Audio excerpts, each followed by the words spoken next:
At the Playmakers Network, sports are more than games. They're a community. From basketball and college football to professional wrestling and Rams football, our shows keep fans informed, entertained, and connected. Watch live, listen on your favorite podcast platform, and join the conversation. The Playmakers Network. Sports, community, conversation.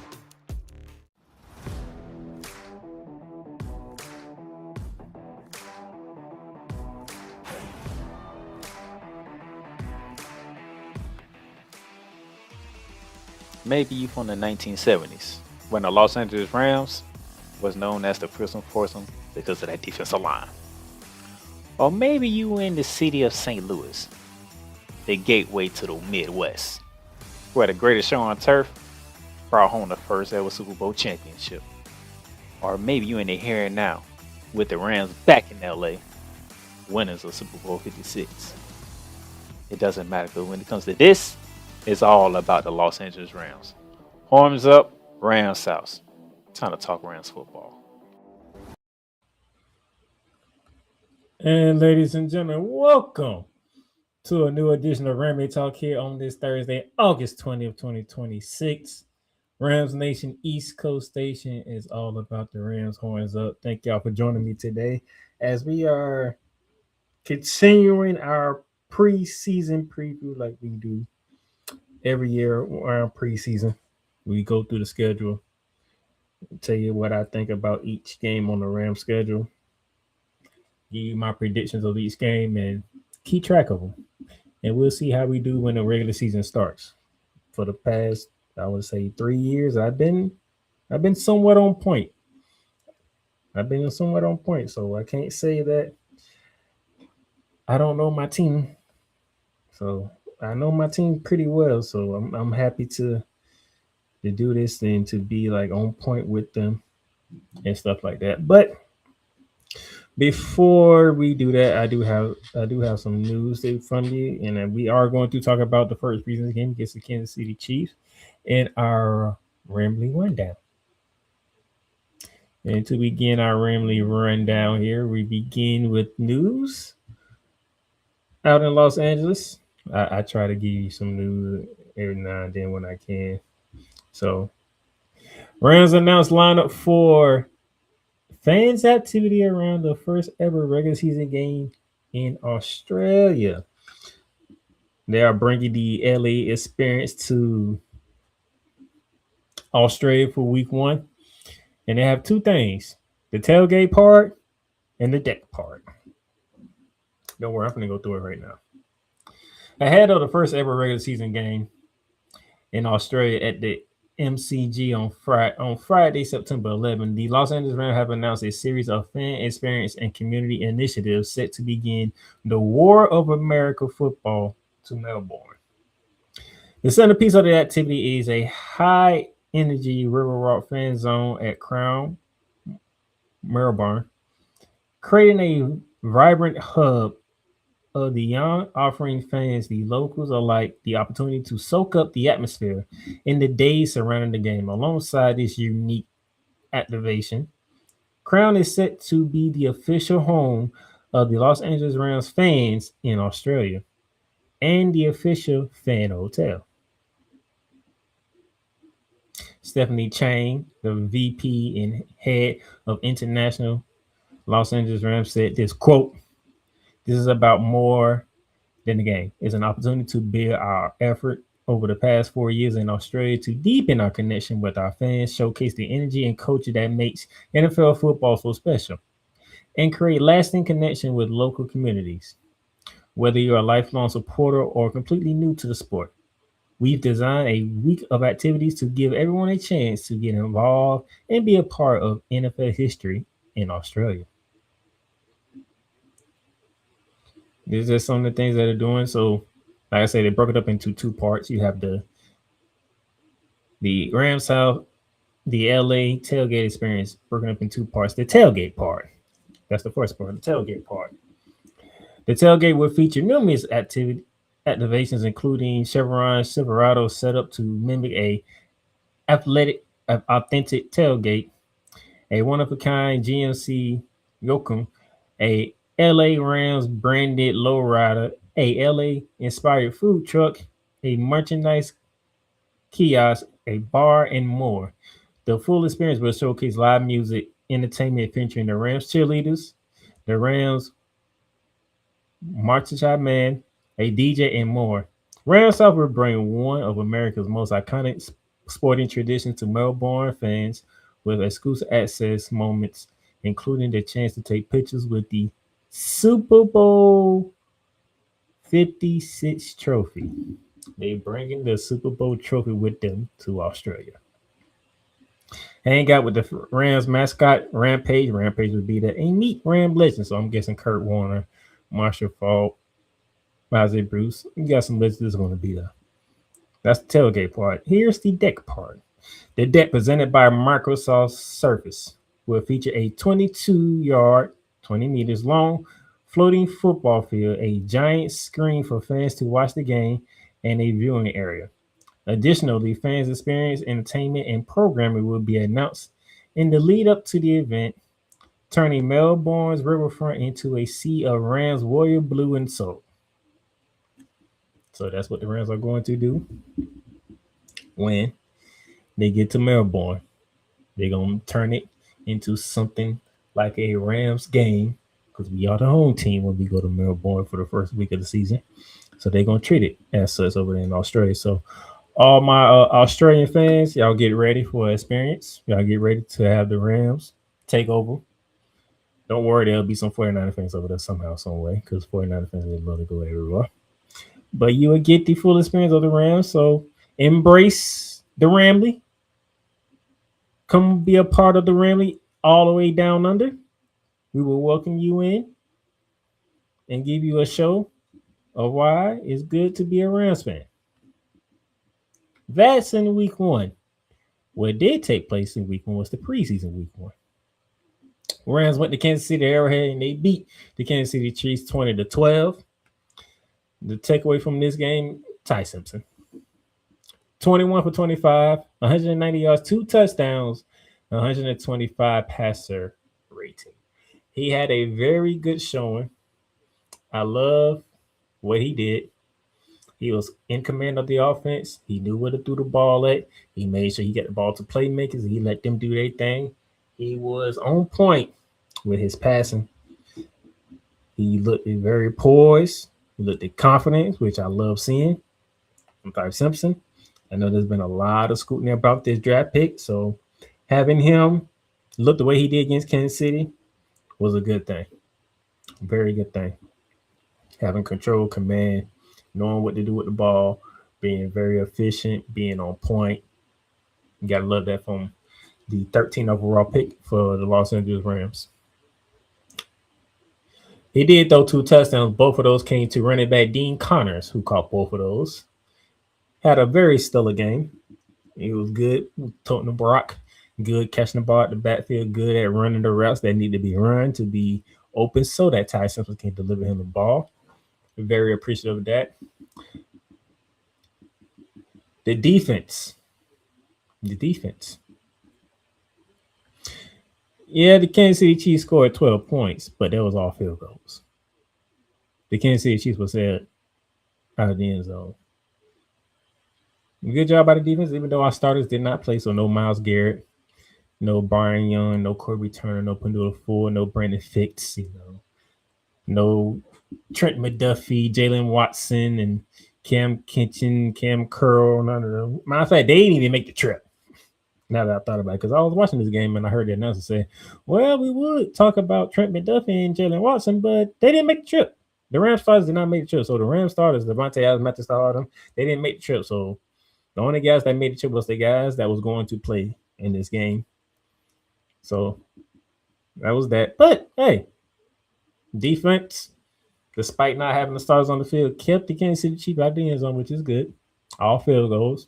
Got to look that. Very good. So if the backups are doing that thus far, now I know it's backup versus backups. I know. So it's like, what are they going to do if they play a first-string offense, or in Ty Simpson's case, the first-string defense? Can Ty Simpson do what he did to Kansas City to He might get the opportunity to do that against New Orleans if I remember correctly. I think I saw something. I read something that said the Saints might be playing their starters. Let me double check that.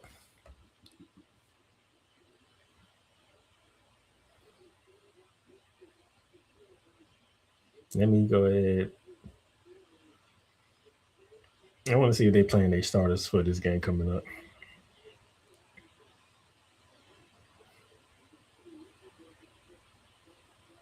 It looks like they are resting their starters, so maybe not.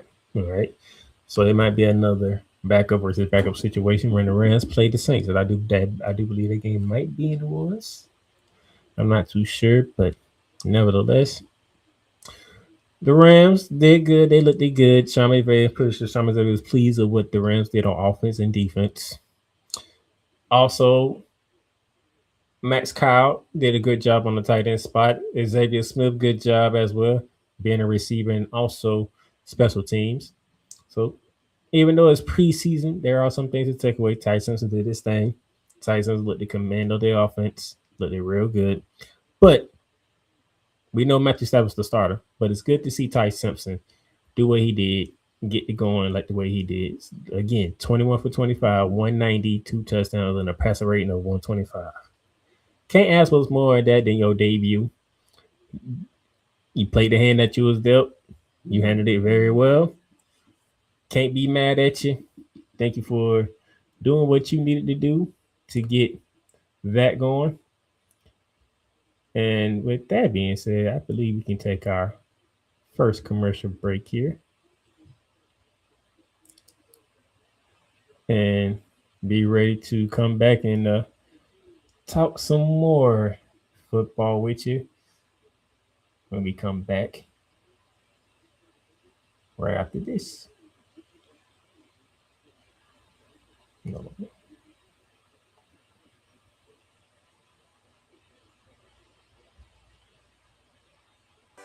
The game is about to start.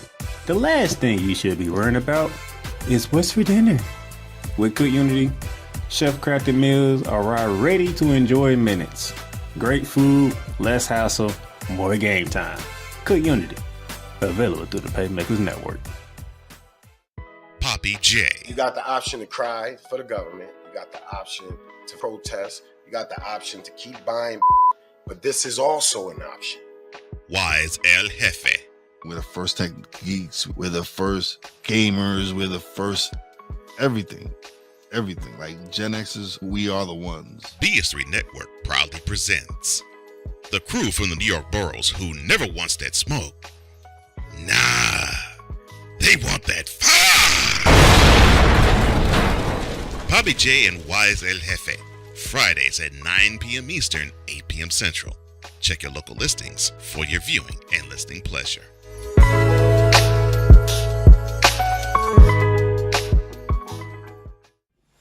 Football season is almost here.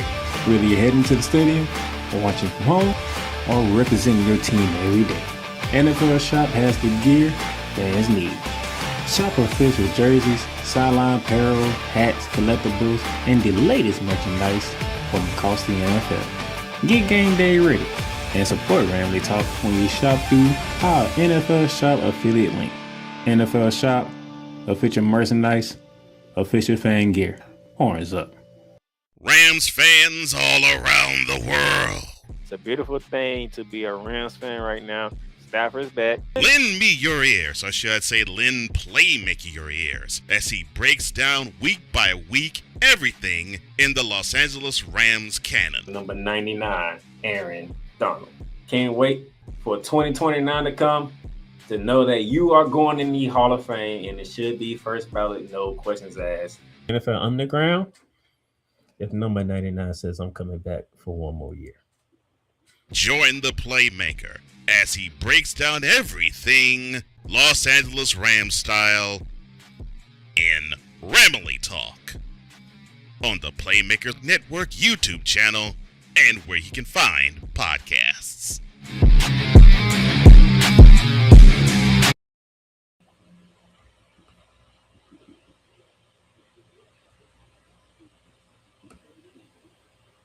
And ladies and gentlemen, welcome back to Ramily Talk here on this Thursday, August 20th.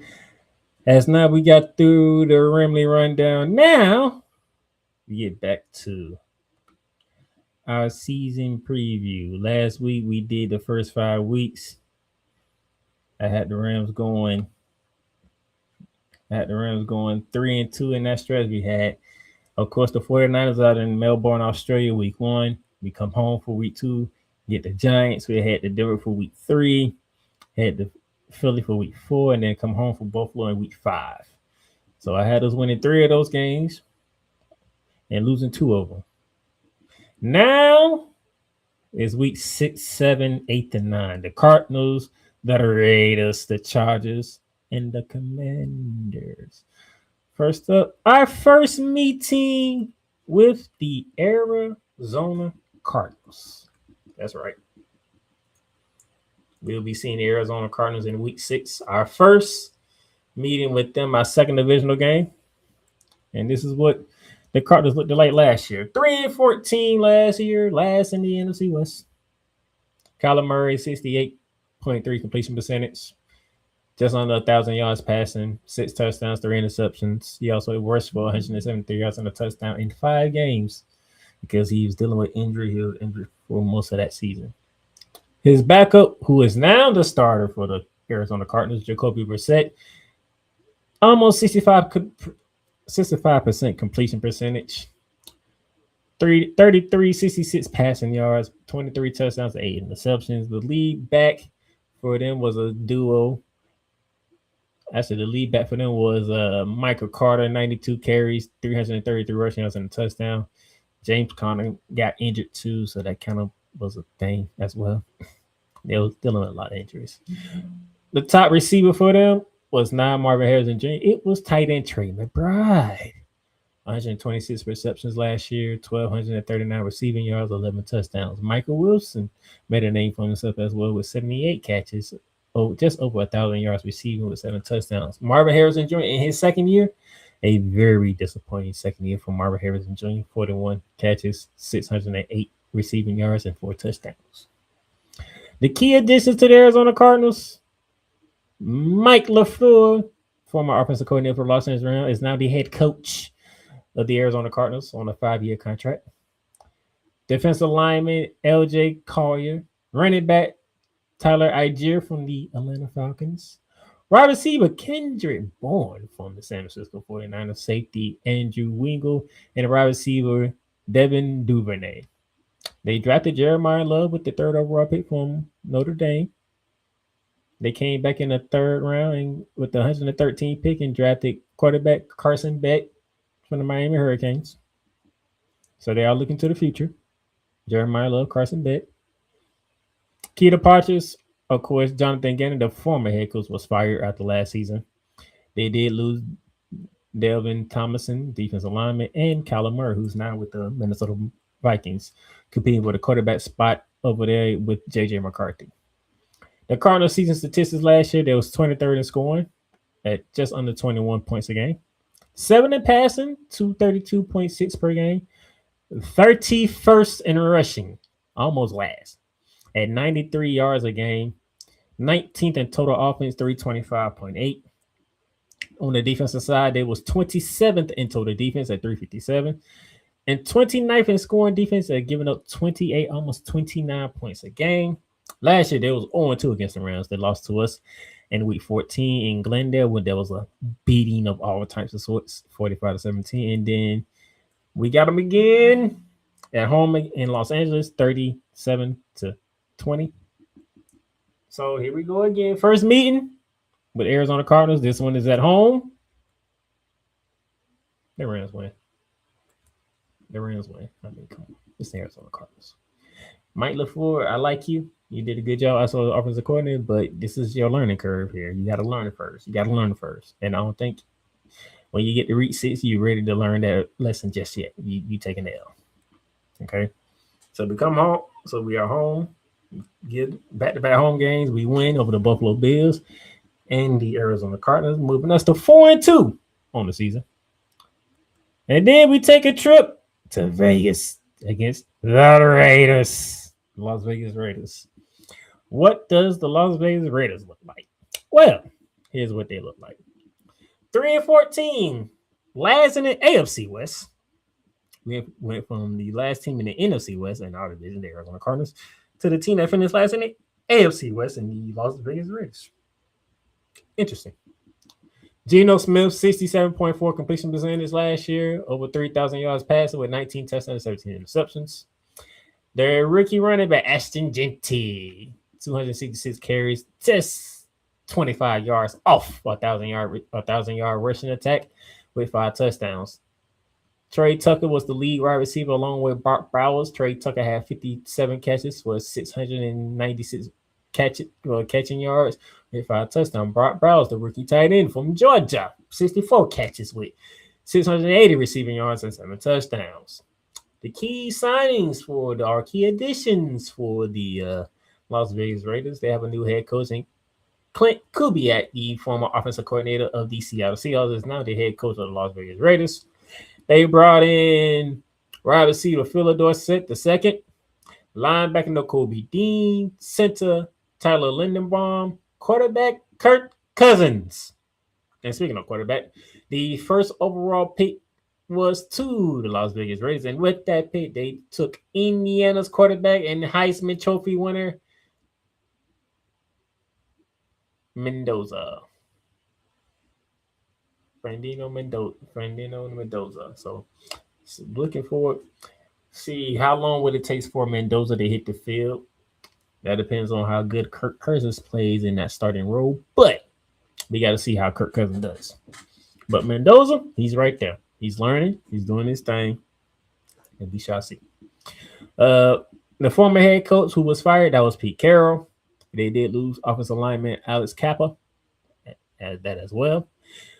The season statistics for the Las Vegas Raiders, 32nd. They was last in scoring at 14 points a game. 28th in passing with 167 passing yards per game. Last, 32nd in rushing at 77 yards a game. Last in total offense at 245 a game. It was just terrible last year. Good gracious, the Raiders was just terrible. On the defensive side, they was 25th in scoring, giving up 25 points a game. They were 14th in total defense, giving up 317, almost 318 yards per game. Jeez, that offense was terrible. Good gracious, that offense was terrible. Damn, last in scoring, last in rushing, last in total offense. Jeez, that's terrible. Last time we met the Las Vegas Raiders was 2 years ago. Week 7 in 2024, we beat the Raiders 20-15 in Los Angeles. I believe that was a game where I don't think Matthew Stafford played that game. I think that's the year Matthew Stafford was dealing with injury. We didn't play that game, but we snuck out of our own building with a win. As a matter of fact, Gardner Minshew was the quarterback for the Raiders that week. It took defense and special teams to win that game for us. This year, I'm not saying special teams and defense going to win that game for us because we should be healthy, and if we are healthy, we are smacking the Raiders in their mouth. We are smacking the Raiders right in the mouth. Okay? Smacking them in the mouth. Yeah. Just like that. Smacking them in the mouth. We ain't playing no games. We ain't playing no games. Not this time. We are not playing any games. So, that's a 3-game winning streak thus far for the Los Angeles Rams. Putting them at 5-2 through 7 weeks. 5-2 through 7 weeks. 5-2. Do y'all agree with me? Do you not? Well, I'm going to give you another commercial break to figure that out. And then once you do figure that out, come back, let me know in the chat how you feel. Do you agree? Do you disagree with the Rams being 5-2 through 7 weeks? Sometimes it's not even about the jerseys. It's the hat that sets it off. Snapbacks, fitties, truckers, whatever your style is, that's how you rep your team every day. If you're looking to upgrade your collection or find your next go-to cap, we got you covered. Hit the link in the description and shop the latest styles right now through Liz. Every team, every style, every day. Top off your fit the right way. The Big Ten. You can say you're not impressed. You can say you're not happy. You can say all these things, but no, whatever the case may be, the Buckeyes are on top of the football world. And it's just where it is. The SEC. But I blame one person for this. One person. What one person are you going to be blaming?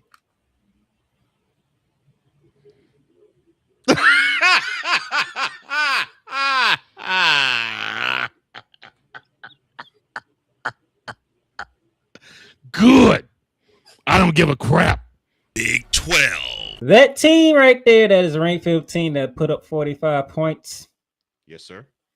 They were picked dead last at the beginning of the season. The ACC. Quote, feeling the blues in Death Valley, close quote. Duke ends a 45-year drought in Clemson. You are coaching a team, son. Get with the program and worry about your program. The CLP rankings, do away with that. Right. Do away with it. Bring down the gridiron on the Playmakers Network YouTube channel and where you can find podcasts. Your best work starts with the right environment.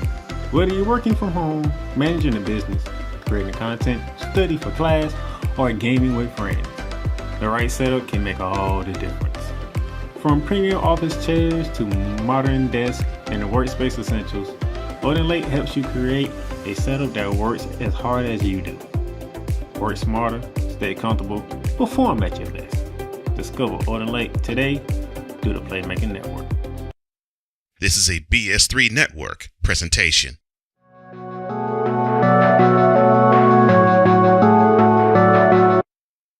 I want to do a TED Talk, but I don't have anything to talk about yet. I'm getting there. Life is for the living. We're not here that long. You can learn anything you want to learn without any money spent. What do I really enjoy? What do I really want out of life? I am your host, WIZE. Are you in a life holding pattern? Well, this is for you. Welcome to the Stuck in My Mind podcast. Live every Monday, Tuesday, and Wednesday at 4 p.m. Central.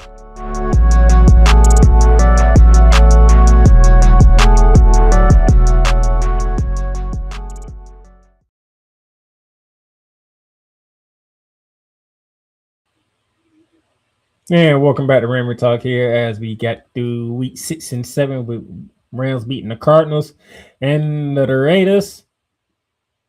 Now we go to week 8. And week 8 is the Battle of Los Angeles where the Chargers and the Rams meet in LA at SoFi Stadium with the Rams being the home team. Now let's look at our fellow LA brethrens, the Chargers. 11-6 last year. They finished second in the AFC West. Was defeated by the New England Patriots in the wild card round. Justin Herbert, 66.4 completion percentage. Over 3,700 yards passing with 26 touchdowns and 13 interceptions. Panini Vidal was the lead back because Omar Hampton was in and out of the lineup, which we'll get to him in a minute. 155 carries, 643 rushing yards, 3 touchdowns. Omar Hampton, 124 carries, 545 yards, 4 touchdowns. He also had 32 catches for 192 receiving yards and a touchdown. The lead receivers for the Chargers, Lad McConkey from Georgia, 66 catches, 789 receiving yards, 6 touchdowns. Keenan Allen, who's no longer there, by the way, 81 receiving receptions, 777 receiving yards for a touchdown. Keenan Allen is now with the Indianapolis Colts. Key additions: the signing of Mike McDonald, the former head coach of the Miami Dolphins, is now the offensive coordinator under Jim Harbaugh. Fullback Alex Engel. That's a good pickup. Jeez, they're going to have a fullback now? That's going to be interesting. Running back Keaton Mitchell from the Baltimore Ravens. Linebacker Desmond Pierman. Defensive lineman Devin Thompson, who came from the Chargers. Came from the Chargers. Tight end David Njoku from the Cleveland Browns. They re-signed Dorian James, Tony Jefferson, DB. Well, they technically re-signed because he was a free agent, but they made sure that Dorian James didn't go nowhere. Smart on the Chargers' part. It's very smart. Vidal was re-signed too as well. They drafted edge rusher Akeem Mazur from Miami. That's a good pickup. That's a good draft pick. Very good draft pick. If he gets on the field and he does what he did. Similar in Miami, Chargers might have something on defense, especially on the other side, Khalil Mack. Key departures, we already talked about Keenan Allen, who's not on the list. That's all good, though, but he's with the Colts. Offensive coordinator Greg Roman was fired. In comes in Mike McDaniels. Tight end Will Disley, guard Malachi Batchen. The last time these two teams played each other as LA Brethren was in 2022, week 17, 31-10 Chargers. 4 years ago. The Chargers whooped on the Rams. Will the Chargers whoop on the Rams again? Yeah, I don't think so. The Chargers at their best, the Rams at their best. I like the Los Angeles Rams. I'm going with us. I ain't picking us to win that game. Picking us to win that game. That puts us away 6-2 through 8 weeks. One lost 2 games. Both of them were on the road. One lost 2 games at Denver, at Philly. Weeks 3 and 4. I'm feeling good about this team. I'm feeling good about it. Because to me, that's our toughest stretch. San Fran in Australia, home to the Giants, at Denver, at Philly, home to Buffalo. First 5 weeks, that's our toughest stretch of the season, according to me. I think this is our coolest stretch here, to be honest with you. 3 straight wins. And then after that, we take a trip to the capital, the nation's capital, D.C., Landover, Maryland. We take on our Washington Commanders.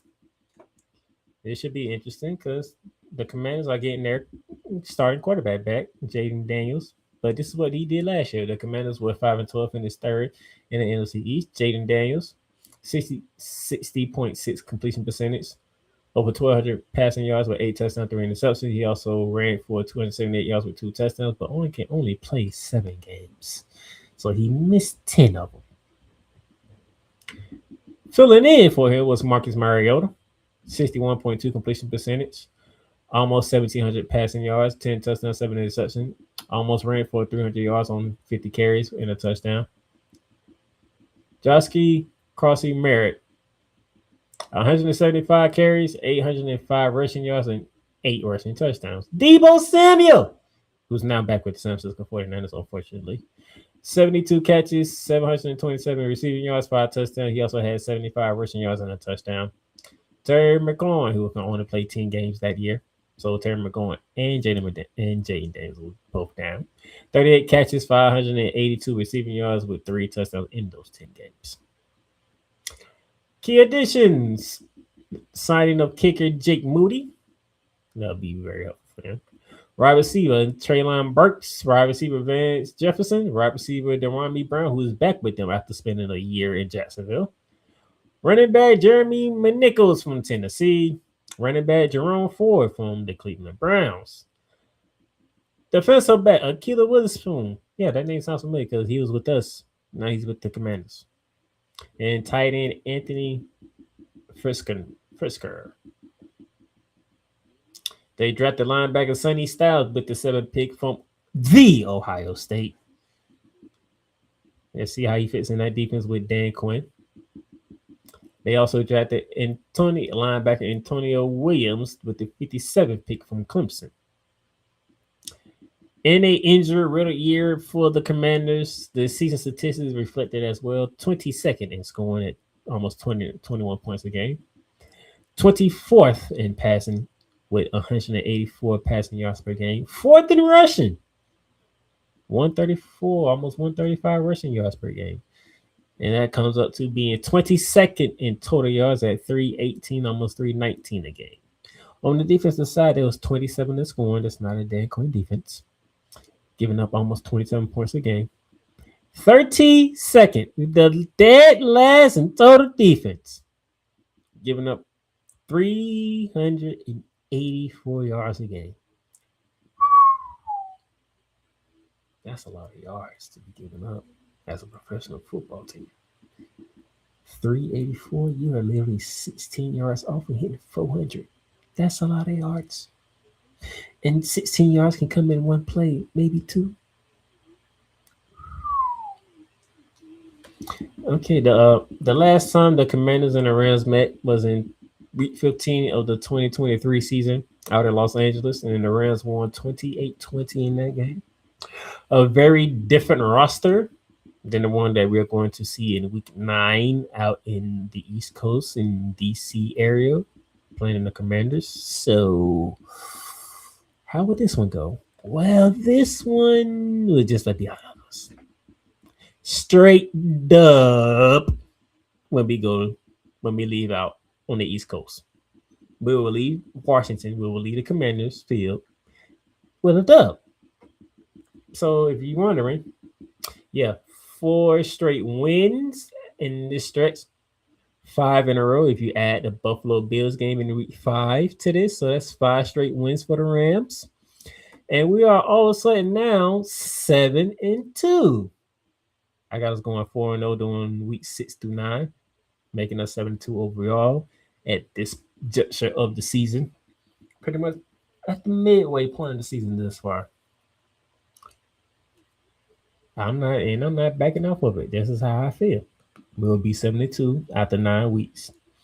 Then we'll get ready to have one more game in week 10 before our bye week. So weeks 10, 12, 13, and 14 will be upcoming, with week 11 being our bye week. We'll preview them games next week, and we'll see how the Rams do in preseason number 2 against the New Orleans Saints. And there's any more news coming out from the Rams, we'll do it all that on the rundown. But Rams sitting at 72 according to me through 9 weeks.